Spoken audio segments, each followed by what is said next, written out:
Hello friends and subscribers, welcome to Tamil Bell YouTube channel. நீங்க நம்ம சேனலை subscribe பண்ணல அப்படின்னா மறக்காம சப்ஸ்கிரைப் பண்ணுங்க. பக்கத்துல உள்ள பெல் பட்டனை கிளிக் பண்ணுங்க. நாங்க போடக்கூடிய வீடியோக்குள்ள எல்லாமே உடனடியா பாருங்க. இன்னைக்கு நம்ம வீடியோல இந்தியாவுக்கும் இங்கிலாந்துக்கும் நடக்க இருக்கக்கூடிய 4வது T20 மேட்ச். ஸோ ஆல்ரெடியே நடந்த 3 T20 மேட்ச்ல இந்தியா 2 மேட்சும் இங்கிலாந்து 1 மேட்சும் வந்து வின் பண்ணி வச்சிருக்காங்க. இந்த பர்டிகுலர் மேட்ச் 2 டீமுக்குமே ரொம்ப ரொம்ப ரொம்ப முக்கியமான ஒரு மேட்ச். ஏன்னா இந்தியா இந்த மேட்சை வின் பண்ணிட்டாங்கன்னா சீரீஸை வின் பண்ணிடுவாங்க. ஸோ கடைசி 5வது மேட்ச் வந்து பாத்தீங்கன்னா ஒரு சம்பிரதாயமான ஒரு மேட்சா வந்து நடக்கும். ஆனா இந்த மேட்ச் இங்கிலாந்து வின் பண்ணியே ஆகணும். அவங்க வின் பண்ணா மட்டும்தான் இந்த சீரீஸ்ல லைவ்ல இருக்க முடியும். இந்த மேட்ச் அவங்க வின் பண்ணாதான் கடைசி மேட்ச், அதாவது 5வது T20 மேட்ச் டிசைடர் மேட்சா வந்து இருக்கும். ஸோ இங்கிலாந்துக்கு ரொம்பவே முக்கியமான மேட்ச். ஸோ இந்தியா இந்த மேட்ச் வின் பண்ணி சீரீஸை வின் பண்ணணும்னு நினைப்பாங்க. இங்கிலாந்து வந்து இந்த சீரீஸ்ல லைவா இருக்கும்னா இந்த மேட்ச் வின் பண்ணி அவங்க கட்டாயத்துல வராங்க. அப்படியே ரொம்ப ரொம்ப முக்கியமான மேட்சுக்கான ஒரு ஃபுல் ப்ரிவியூ தான் இந்த வீடியோல நம்ம பார்க்க போறோம். இந்த பர்டிகுலர் ப்ரிவியூ வீடியோ பாக்குறதுக்கு முன்னாடி நீங்க இன்னும் நம்ம டெலகிராம்ல ஜாயின் பண்ணல அப்படின்னா மறக்காம ஜாயின் பண்ணிக்கோங்க.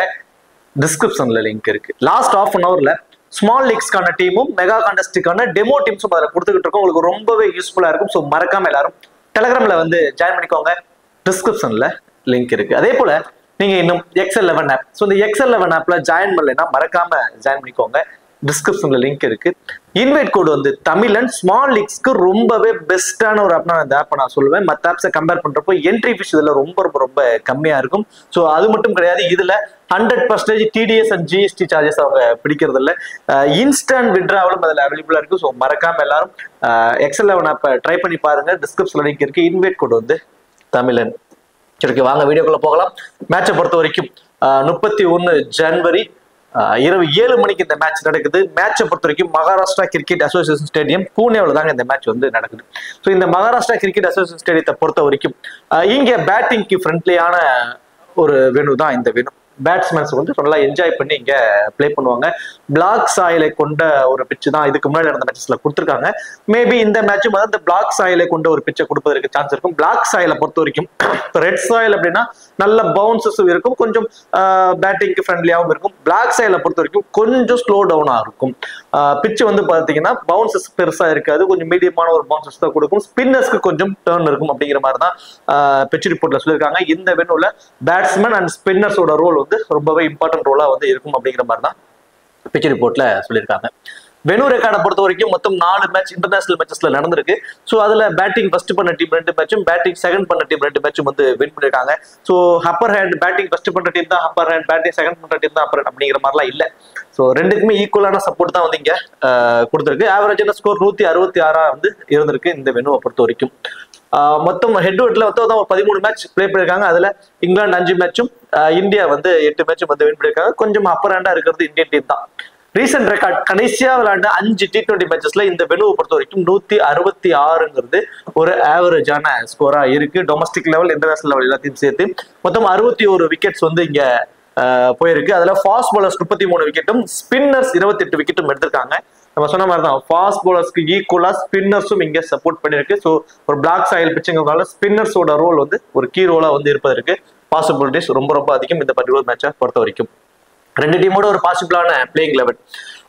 மோஸ்ட் ப்ராபபிலி இந்தியா வந்து சேம் லைனை போட வருவாங்க. துருவ் ஜுரலுக்கு பதில ரிங்கு சிங் அவர் வந்து ஃபிட் ஆயிட்டார். அவர் வந்து பிராக்டிஸ் பண்ணிட்டு இருக்காரு. அவர் உள்ள வருவதற்கான பாசிபிலிட்டிஸ் இருக்கு. அதே மாதிரி அர்ஷதீப் சிங் அவர் வந்து வாஷிங்டன் சுந்தருக்கு பதில் வருவதற்கான ஒரு பாசிபிலிட்டிஸ் வந்து இருக்கு.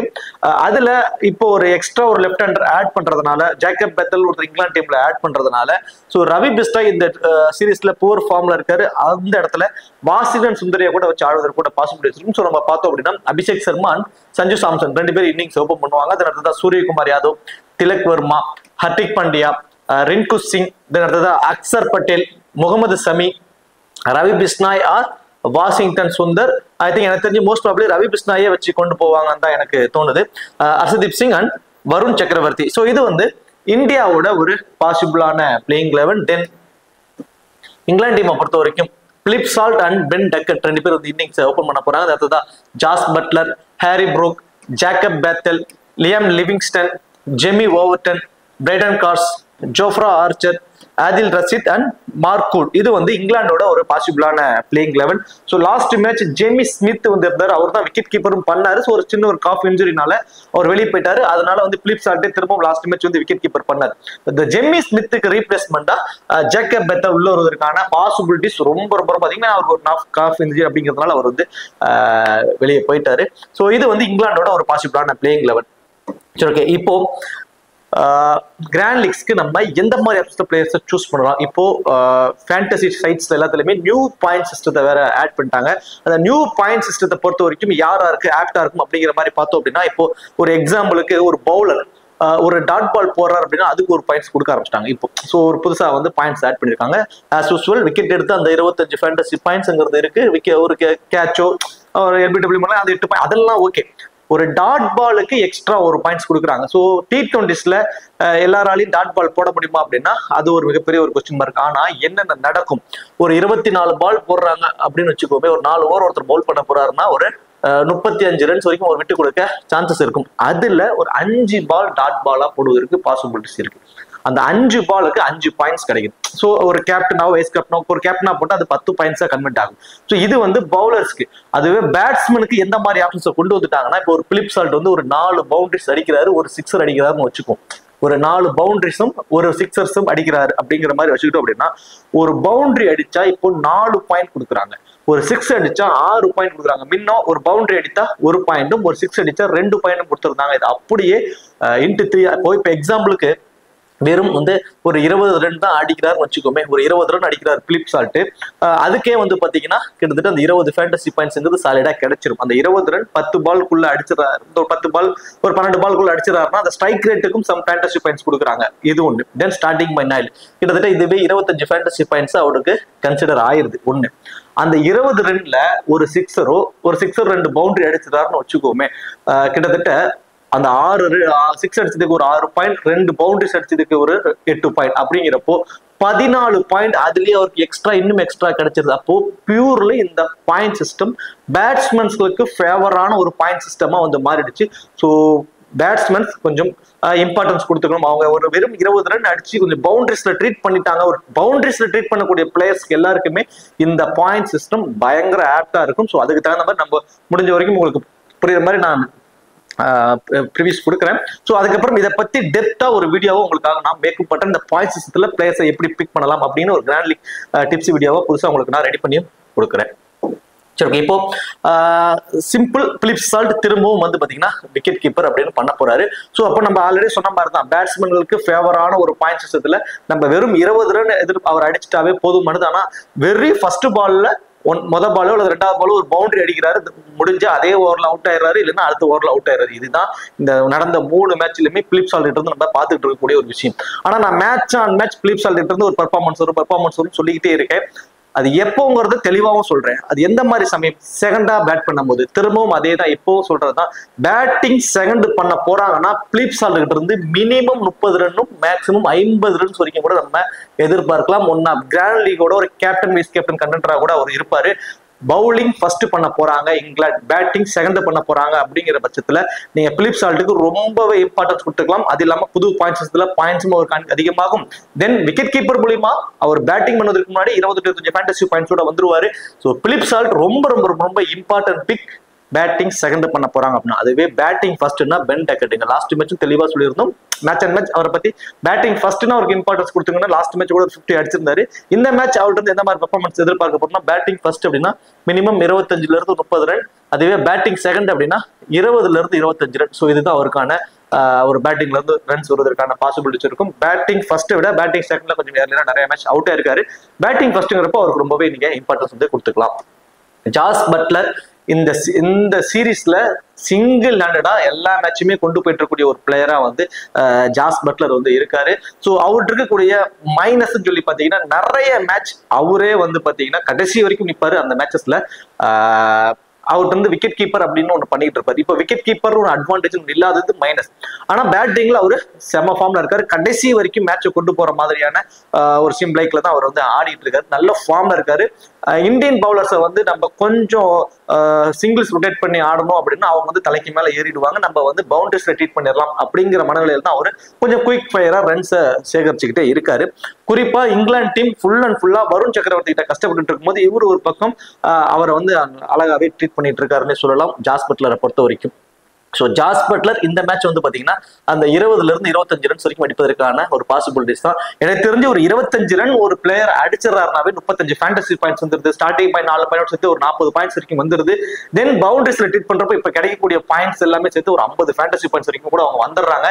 ஒரு பவுலர் 2 விக்கெட் எடுத்தா என்ன ஃபேண்டசி பாயிண்ட்ஸ் வருமோ அதை அழகா வந்துடுறாங்க.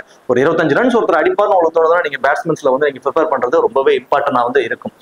ஹாரி ப்ரூக் சுத்தங்க இந்த சீரீஸ்ல ஒரு குவாலிட்டியான பேட்ஸ்மேன், ஆனா இந்தியன் ஸ்பின்னர்ஸ்ட அவரால் தாக்கு பிடிக்கவே முடியல. பர்டிகுலரி வருண் சக்கரவர்த்தி 2 முறையும், ரவி பிஷ்ணா 1 முறையும் வந்து பால கணிக்கவே முடியாம அவர் அவுட் ஆகிட்டு போயிட்டு இருக்காரு. ஆனா ஒரு குவாலிட்டியான ஒரு பிளேயருங்க, திரும்பவும் சொல்றேன், ஹாரி ப்ரூக் ரொம்ப ரொம்ப ரொம்ப ரொம்ப ஒரு குவாலிட்டியான ஒரு பிளேயர், T20க்கு ஆப்டான ஒரு பிளேயர்.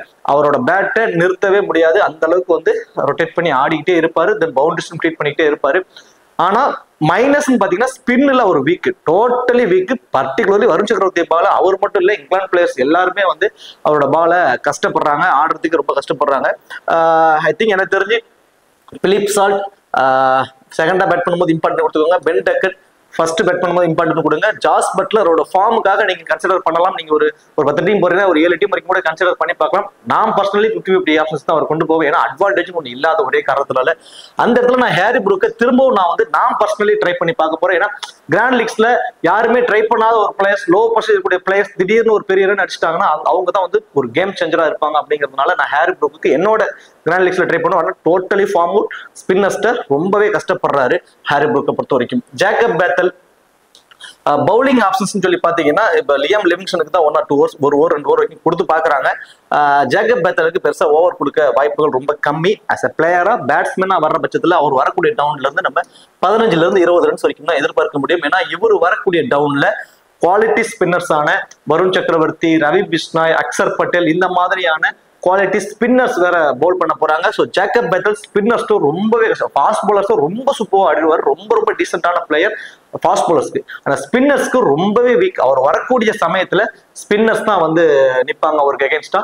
ஸோ கண்டிப்பா வந்து ஒரு 15 ரன்ஸ் அடிப்பதே வந்து 15 to 20 ரன்ஸ் வரைக்கும் அடிப்பதற்கான சான்சஸ் தான் கொஞ்சம் அதிகமா வந்து இருக்கும்.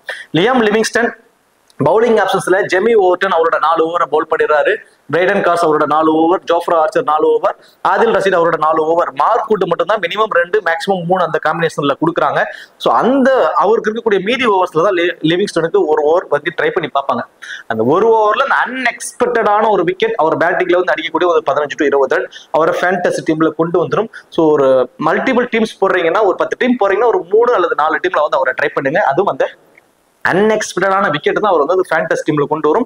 அதர்வைஸ் அவருக்கு வந்து பெரிய காம்பினேஷனா பெருசா வந்து இருப்பதற்கு சான்சஸ் வந்து ரொம்ப ரொம்ப கம்மி இந்த பர்டிகுலர் மேட்சை பொறுத்த வரைக்கும்.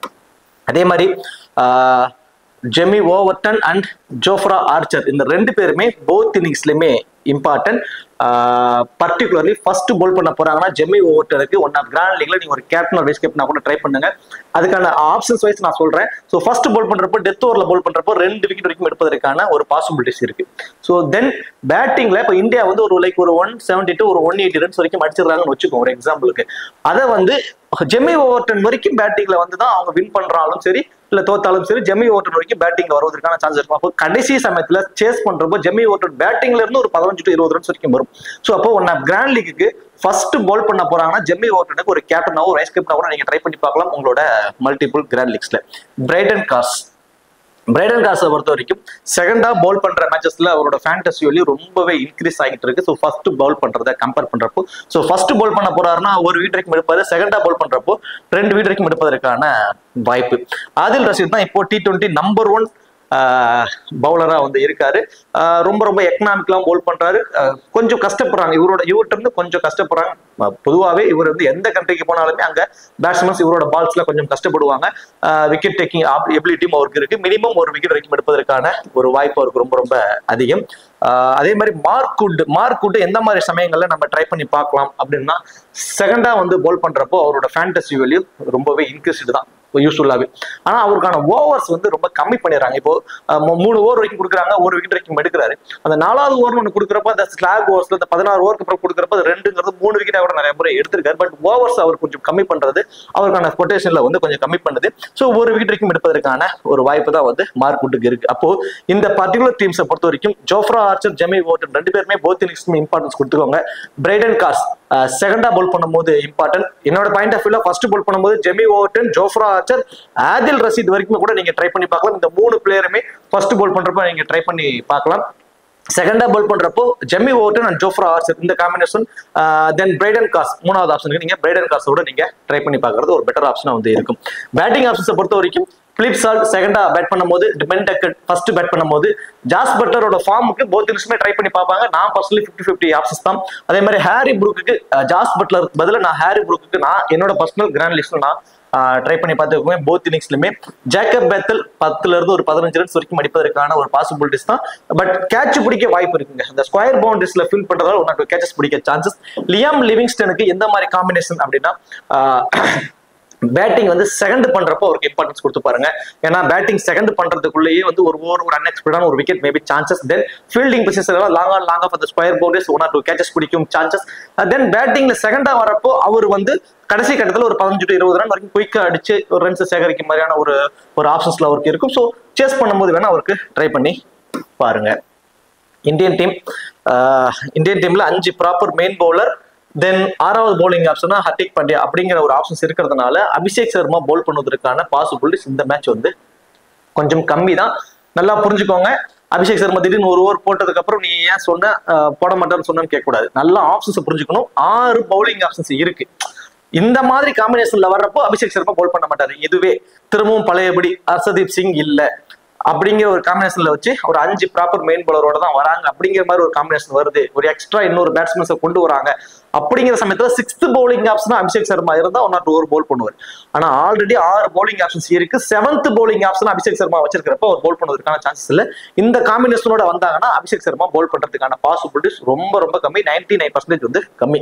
ஸோ அப்ப அபிஷேக் சர்மா எந்த மாதிரி டீம்ல ட்ரை பண்ணலாம்னா மேட்ச் அண்ட் மேட்ச் நான் சொல்றதா, பேட்டிங் செகண்ட் பண்ண போறாரு அப்படின்னா அவருக்கு ரொம்பவே இம்பார்ட்டன்ஸ் கொடுங்க. பேட்டிங் ஃபர்ஸ்ட் பண்றாருன்னா நீங்க கண்டிப்பா 50-50 ஆப்ஷன்ஸ்ல அவரை ட்ரை பண்ணி பார்க்கறது ஒரு பெட்டர் ஆப்ஷனா இருக்கும். இன்சிலா பவர் பிளேஸ்ல மார்க்குட் ஆர் ஜோஃப்ரா ஆர்ச்சர் 2 பேருமே பண்ணுவாங்க. ஸோ அதுல இந்த மார்க்குட் கிட்ட இருந்து அவருக்கு ஒரு சின்ன ஒரு ட்ரெண்ட் வந்து இருப்பதற்கு சான்ஸ் இருக்கும். இன்சிலா பவர் பிளேஸ்லயே அதுலயும் பேட்டிங் ஃபர்ஸ்ட் பண்ண போறாரு அப்படின்னா. சஞ்சு சாம்சன் பெரிய ஸ்கோர் இந்த சீசன்ல அவருக்கு வரல.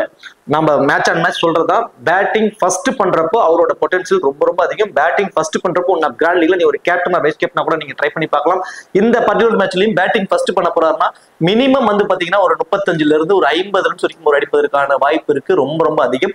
விக்கெட் கீப்பர் மூலமே கிடைக்கக்கூடிய ஃபேண்டசி பாயிண்ட்ஸ், ஸோ அதெல்லாம் வச்சு ஒன் ஆஃப் கிராண்ட் லீக் ஒரு கேப்டன் கண்டென்டராகவே அவர் வந்து இருப்பார். அதுவே பேட்டிங் செகண்ட் பண்ண போறாருன்னா ஒரு இம்பார்ட்டன்ட் இல்லையானா கண்டிப்பா பேட்டிங் செகண்ட் பண்றப்போ அவர் வெறும் 15 ரன்ஸ் அடிச்சாவே போதுமானது, அவர் ஃபேண்டசி டீம்குள்ள வந்துருவார். தென் விக்கெட் கீப்பர் மூலமே கிடைக்கக்கூடிய ஃபேண்டசி பாயிண்ட்ஸ்லாம் வச்சு ஸோ போத் இன்னிங்ஸுமே இம்பார்ட்டன்ட். ஒன் ஆஃப் கிராண்ட் லீக்ல கேப்டன் வைஸ் கேப்டனுக்கு வந்து பேட்டிங் ஃபர்ஸ்ட் பண்ணும்போது சஞ்சு சாம்சனுக்கு ரொம்பவே இம்பார்ட்டன்ஸ் வந்து கொடுத்துக்கோங்க, ஒரு பெட்டர் ஆப்ஷனா இருக்கும். Suryakumar Yadav totally form out, ஸ்கோரே வரல அப்படிங்கிற மாதிரியான ஒரு டாக் தான். அது அப்படிதான் நடந்துகிட்டு இருக்கு, ஃபார்ம் அவுட்ல இருக்காரு அப்படிங்கிற மாதிரி தான்.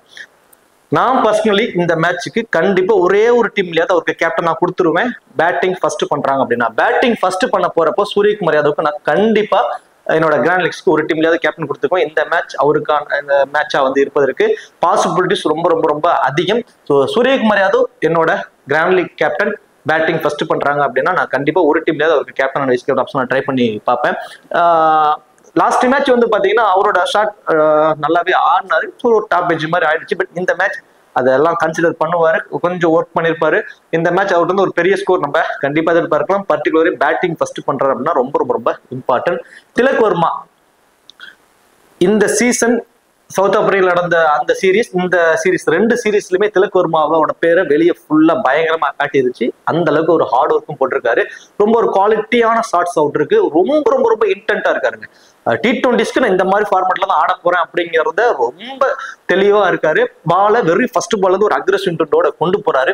பர்சனலி நான் வந்து பேட்டிங் செகண்ட் பண்றப்போ அவருக்கு வந்து ட்ரை பண்ணி பார்ப்பேன் பேட்டிங் ஃபர்ஸ்ட் பண்றதை கம்பேர் பண்றப்போ.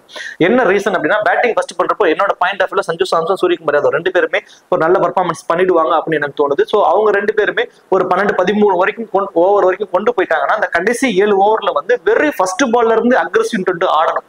ஸோ அப்போ என்ன ஆகும்னா ஒரு பெரிய ஸ்கோரை கொண்டு போனங்கிறப்போ ஏர்லேயரா ஒரு மிஸ் அவுட் ஆகுறதுக்கு பாசிபிலிட்டிஸ் இருக்கு. ஸோ அதுல திலக்கு வர்மா ஒரு 15 to 20 ரன்ஸுக்குள்ள அவுட் ஆகிறதுக்கான பாசிபிலிட்டிஸ் இருக்குங்கிற மாதிரி எனக்கு தோணுது. அதுவே பேட்டிங் செகண்ட் பண்றப்போ ஒரு ஸ்கோர் என்னன்னு தெரியும், அதுக்கு தகுந்த மாதிரி கொஞ்சம் ஏர்லேயரா விக்கெட் எடுத்துட்டா கூட கொஞ்சம் ஹோல்டு பண்ணி அதுக்கப்புறம் ஒரு லாங் இன்னிங்ஸை கொண்டு போவார். ஸோ பேட்டிங் செகண்ட் பண்றப்போ திலக்கு வர்மாக்கு இம்பார்ட்டன்ட் கொடுங்க. பேட்டிங் ஃபர்ஸ்ட் பண்றப்போ 100% நீங்க ஒரு 50-50 ஆப்ஷன்ஸ்ல கொண்டு போறது ஒரு better option.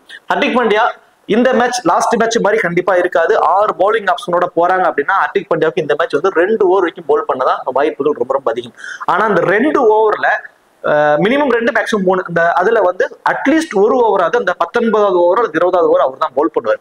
So first bowl பண்றாரு அப்படின்னா மஸ்ட் ட்ரை ஒன் கிராண்ட் லீக்ல கேப்டன் அண்ட் வைஸ் கேப்டன். அதுவே செகண்டா வந்து போல் பண்ண போறாரு அப்படின்னா நீங்க வந்து ஆஸ் அ பிளேயரா பேட்ஸ்மேன் அவர் நீங்க உள்ள வச்சுக்கிறது தான் ஒரு பெட்டர் ஆப்ஷனா இருக்கும். மினிமம் ஒரு விக்கெட் வரைக்கும் எடுத்துருவாரு. தென் பேட்டிங்ல வந்து பேட்டிங் ஃபர்ஸ்ட் அப்படிங்கிறப்ப கடைசி 5 ஓவருக்கு ஒரு 20 ரன்ஸ் வரைக்கும் அடிப்பாரு. ஸோ அவர் ஆஸ் அ பிளேயரா பேட்ஸ்மேனாவோ ஒரு ஆல்ரவுண்டராவோ உள்ள வச்சிருக்கிறதுக்கான ஒரு பாயிண்ட்ஸ் தான் இருக்கும். அதுவே ஃபர்ஸ்ட் போல் பண்றாங்கன்னா நீங்க கேப்டன் வைஸ் கேப்டன் ஆப்ஷனா நீங்க ட்ரை பண்ணி பார்த்துக்கலாம். ஸோ பவுலிங் ஆப்ஷன்ஸ்ல 4 ஓவர் ஃபர்ஸ்ட் பால் பண்ணக்கூடியவங்க வருண் சக்கரவர்த்தி, ஹர்ஷதீப் சிங் அண்ட் முகமது சமி இந்த 3 பேர் தான் அவங்களோட 4 ஓவரை போல் பண்ணிடுவாங்க. ரவி பிஷ்னாயிட்ட இருந்து ஒரு 3 ஓவர், அக்சர் பட்டேல் இருந்து ஒரு 3 ஓவரும் 2 ஓவர் ஹர்திக் பாண்டியா இந்த காம்பினேஷன்ல தான் வருவாங்க. ஸோ இதுல இன்சியலா பவர் பிளேஸ்ல ஹர்ஷதீப் சிங் அண்ட் முகமது சமி இந்த 2 பேரும் இன்சியலா பவர் பிளேஸ்ல போல் பண்ணுவாங்க. குறிப்பா அந்த 5வது ஓவர் 5வது ஓவர் அல்லது 6வது ஓவர்ல வந்து வருண் சக்கரவர்த்தி ரிடியூஸ் பண்ணிடுவாங்க. ஸோ டாப் ஆர்டர் ஒரு மாதிரி கொலாப்ஸ் பண்றதுக்கு.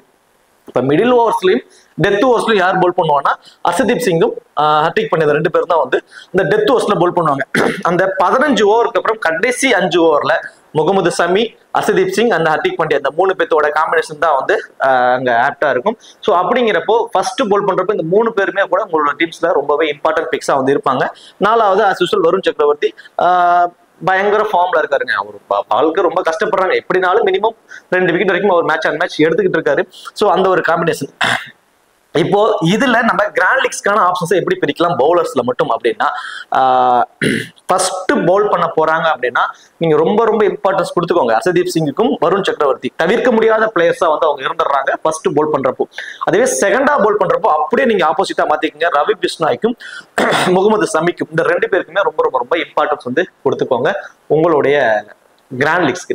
ஸோ செகண்டா பவுல் பண்றப்போ வருண் சக்கரவர்த்தி ஃபுல் ஃபார்ம், அதுல மாற்றமே இல்லை. அவருக்கு தவிர்க்கவே முடியாது. அவர்கிட்ட வந்து ரொம்பவே கஷ்டப்படுறாங்க இங்கிலாந்து பிளேயர்ஸ் எல்லாம் ஒரு பக்கம் இருக்க பட்சத்துல அவரு செகண்டா பவுல் பண்றப்போ ஒரு விக்கெட் வரைக்கும் எடுத்தாருன்னா அது வந்து அவரோட ஃபேண்டசி வேல்யூவை கம்மி பண்ணுவதற்கு கூட பாசிபிலிட்டிஸ் இருக்கு.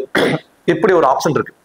ஸோ நம்ம ஃபர்ஸ்ட் பவுல் பண்றாரு அப்படின்னா வருண் சக்கரவர்த்திக்கு இம்பார்ட்டன்ஸ் கொடுத்து உங்களோட கிராண்ட் லீக்ஸ்க்கு கிட்டத்தட்ட 10 டீம் போடுறீங்கன்னா நீங்க 10 டீம்ல கூட ட்ரை பண்ணி பார்க்கலாம். அந்த அளவுக்கு ஒரு ஃபார்ம்ல இருக்கு. அதுவே செகண்டா பவுல் பண்ண போறாருன்னா கண்டிப்பா 50-50 ஆப்ஷன்ஸ்ல ட்ரை பண்ணுங்க. நல்லா புரிஞ்சுக்கோங்க. செகண்டா பவுல் பண்றப்போ 50-50 ஆப்ஷன்ஸ்ல ட்ரை பண்ணுங்க.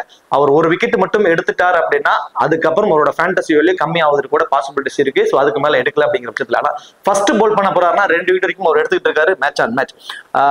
அதே சமயத்துல ரவி பிஷ்னாய், முகமது சமி இவங்க 2 பேருமே லோ பர்சன்டேஜ் பிக்கா இருக்கிறாங்க. இவங்க செகண்டா பவுல் பண்றப்போ உங்களோட ஃபேண்டசி வேல்யூ ரொம்ப ரொம்ப ரொம்ப இன்க்ரீஸ்டா இருக்கு. உங்களோட கிராண்ட் லீக்ஸ்க்கு ரொம்பவே ஒரு ஆப்டான பிக்ஸா இருப்பாங்க. முகமது சமி அண்ட் ரவி பிஷ்னாய் 2 பேருமே செகண்டா பவுல் பண்றப்போ ரொம்ப ரொம்ப ரொம்ப ரொம்ப இம்பார்ட்டன்ட் பிக்ஸா வந்து இருப்பாங்க. அக்சர் பட்டேல் போத் இன்னிங்ஸ்லயுமே ஒரு விக்கெட் வரைக்கும் எடுப்பதற்கான பாசிபிலிட்டிஸ் தாங்க அவருக்கு இருக்கு. சரி, ஓகே. இப்போ கேப்டன் வைஸ் கேப்டன் ஆப்ஷனுக்கு எலிஜிபிள் பர்சன் ஃபர்ஸ்ட் பேட் பண்றாங்கன்னா சஞ்சு சாம்சன், சூரியகுமார் யாதவ் இவங்க 2 பேருக்குமே நீங்க captain and vice captain options try பண்ணி பார்க்கலாம் உங்களோட கிராண்ட் லீக்ஸ்க்கு. ஹர்திக் பாண்டியா ஃபர்ஸ்ட் பவுல் பண்ண போறாரு அப்படின்னா இந்தியா அவருக்கு கண்டிப்பா ஒரு கேப்டன் வைஸ் கேப்டன் ஆப்ஷன்ல ட்ரை பண்ணுங்க. ஹர்ஷதீப் சிங் ஃபர்ஸ்ட் பவுல் பண்றப்போ, தென் அதே மாதிரி வருண் சக்கரவர்த்தி ஃபர்ஸ்ட் பவுல் பண்றப்போ இவங்களாம் ரொம்பவே ஒரு இம்பார்ட்டன்ட் பிக்ஸா வந்து இருப்பாங்க. அதே மாதிரி இங்கிலாந்து டீமை பொறுத்த வரைக்கும் ஜெமி ஓவர்டன் ஃபர்ஸ்ட் பவுல் பண்ண போறாங்கன்னா ரொம்ப ரொம்ப ரொம்ப இம்பார்ட்டன்ட் பிக்ஸ். தென் அதே மாதிரி செகண்டா வந்து பேட் பண்ண போறாங்க. அதாவது ஃபர்ஸ்ட் பவுல் பண்ண போறாங்கன்னா ஜெமி ஓவர்டன், பிலிப் சால்ட் 2 பேருமே வந்து ரொம்ப ரொம்ப ரொம்ப ஒரு கேப்டன் வைஸ் கேப்டனுக்கு ஆப்டா இருப்பாங்க. தென் அதே மாதிரி ஜோஃப்ரா ஆர்ச்சருக்கும் நீங்க வந்து ஃபர்ஸ்ட் பவுல் பண்ண போறாங்கன்னா நீங்க ட்ரை பண்ணி பாருங்க. கிராண்ட் லீக்ஸ்க்கு ஒரு கேப்டன் வைஸ் கேப்டன் ட்ரை பண்ணி பாருங்க. நான் பர்சனல் இங்கிலாந்து டீம்ல இருந்து ஃபர்ஸ்ட் பவுல் பண்ண போறாங்கன்னா Philip Salt and Jamie Overton இந்த 2 பேருக்கு தான் நான் வந்து கண்டிப்பா ஒரு கேப்டன் வைஸ் கேப்டன் ஆப்ஷனா ட்ரை பண்ணி பார்ப்பேன். என்னோட மல்டிபிள் கேலரிஸ்ல ஒரு 2 டீம்ல கண்டிப்பா ட்ரை பண்ணி பார்ப்பேன். ஜெமி ஓவர்டன் ஃபர்ஸ்ட் பவுல் பண்றப்போ ரொம்ப இம்பார்ட்டன்ஸ் கொடுத்து ட்ரை பண்ணி பார்ப்பேன். பேட்டிங்ல வந்து அவருக்கு கான்ட்ரிபியூட் வந்து இருக்கும். தென் ஃபர்ஸ்ட் பவுல் பண்றப்போ டெத் ஓவர்ஸ்ல பவுல் பண்ணக்கூடிய ஆப்ஷன்ஸ் இருக்கிறதுனால ரொம்பவே ஆப்டா வந்து இருப்பாரு. சரி, ஓகே. இந்த வீடியோ உங்களுக்கு பிடிச்சிருக்கும் நினைக்கிறேன். இந்த வீடியோ உங்களுக்கு பிடிச்சிருந்துச்சுன்னா மறக்காம வீடியோ கிளிக் பண்ணி வீடியோ கொஞ்சம் சப்போர்ட் பண்ணுங்க. இந்த வீடியோ பத்தி கருத்துக்களை கமெண்ட்ஸ் செல்ல சொல்லிடுங்க. தேங்க்யூ.